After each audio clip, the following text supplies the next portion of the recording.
നമസ്കാരം മലയാളി വാർത്തയിലേക്ക് സ്വാഗതം.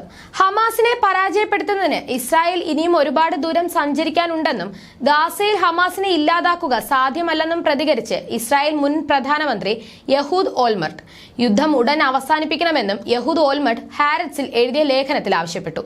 ഇസ്രായേലിന്റെ വരും ദിവസങ്ങൾ കൂടുതൽ ദുഷ്കരമാകും. ഗാസയിലെ വംശഹത്യയാണ് പ്രധാന ലക്ഷ്യമെന്ന് നെതന്യാഹു സമ്മതിച്ചതു മുതൽ ഹമാസിന്റെ പരാജയപ്പെടുത്താനാവില്ലെന്ന് പ്രഖ്യാപിക്കപ്പെട്ടതായി യഹൂദ് ലേഖനത്തിൽ പറയുന്നു.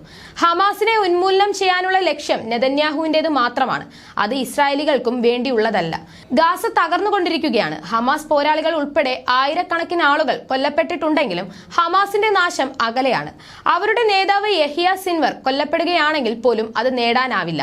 ഗാസ മുനമ്പിലെ സ്ഥിതി വ്യത്യസ്തമാണെങ്കിൽ പോലും ഹമാസിന്റെ നാശത്തെക്കുറിച്ച് ചിന്തിക്കുന്ന ആർക്കും അത് സൈനികമായി അസാധ്യമാണെന്ന് കാണാൻ കഴിയുമെന്നും അദ്ദേഹം കൂട്ടിച്ചേർത്തു.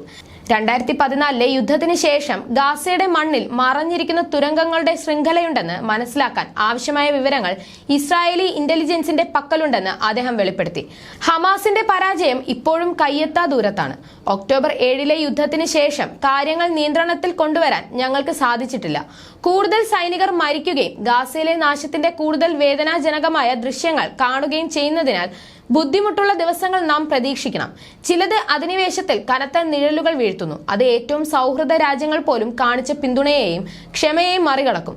എന്താണ് ചെയ്യേണ്ടത്? ഇസ്രായേൽ എല്ലാ യുദ്ധങ്ങളും അവസാനിപ്പിച്ച് ബന്ദികളാക്കിയവരെയും മരിച്ചവരെയും ജീവിച്ചിരിക്കുന്നവരെയും തിരികെ കൊണ്ടുവരിക എന്നതാണ്. യുദ്ധത്തിന്റെ രണ്ടാം ഘട്ടം ആരംഭിക്കുന്നതിന് മുൻപ് ഇസ്രായേൽ നിർണായകമായ ഒരു തീരുമാനം എടുക്കണമെന്ന് ഓൾമർട്ട് പറഞ്ഞു. ഇത് എല്ലാ ശത്രുതകളും അവസാനിപ്പിക്കാനും ഗാസയുടെ വിധി നിർണയിക്കുന്ന ചർച്ചകളിലൂടെ എല്ലാ ബന്ദികളെ തിരികെ കൊണ്ടുവരാനും പ്രേരിപ്പിക്കുമെന്നും അദ്ദേഹം കൂട്ടിച്ചേർത്തു. യുദ്ധാനന്തരം ഹമാസ് പ്രസ്ഥാനം വളരെ ദുർബലമാകുമെന്നും എന്നാൽ ഗാസയുടെ അതിർത്തിയിൽ അത് നിലനിൽക്കുന്നുവെന്നും അദ്ദേഹം പറഞ്ഞു. നെതന്യാഹുവിനെ വിമർശിച്ച ഓൾമർട്ട് അദ്ദേഹത്തിന്റെ ലക്ഷ്യങ്ങൾ ഒരിക്കലും നേടാനാവില്ലെന്നും പറഞ്ഞു. ഇസ്രായേൽ സൈന്യം ഗാസയിൽ യുദ്ധം ചെയ്യുകയും കനത്ത നാശനഷ്ടങ്ങൾ നേരിടുകയും ചെയ്തിട്ടുണ്ടെങ്കിലും നെതന്യാഹുവിന്റെ പ്രഖ്യാപിത ലക്ഷ്യങ്ങൾ കൈവരിക്കാൻ ഒരു സാധ്യതയുമില്ല. ഹമാസിന്റെ നാശം ഉണ്ടാകില്ല, അദ്ദേഹം ലേഖനത്തിൽ എഴുതി. അതേസമയം ഗാസയിലെ അൽ മഖാസി അഭയാർത്ഥി ക്യാമ്പിന് നേരെയുണ്ടായ ആക്രമണത്തിൽ സാധാരണക്കാർ കൊല്ലപ്പെട്ടതിൽ ഖേദം പ്രകടിപ്പിച്ച് ഇസ്രായേൽ സൈന്യം.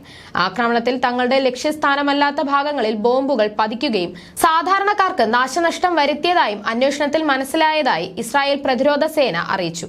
യുദ്ധത്തിനിടെ ഉണ്ടാകുന്ന അസാധാരണ സംഭവങ്ങൾ അന്വേഷിക്കുന്ന പ്രത്യേക സമിതിയാണ് അഭയാർത്ഥി ക്യാമ്പിലെ ആക്രമണം അന്വേഷിച്ചത്.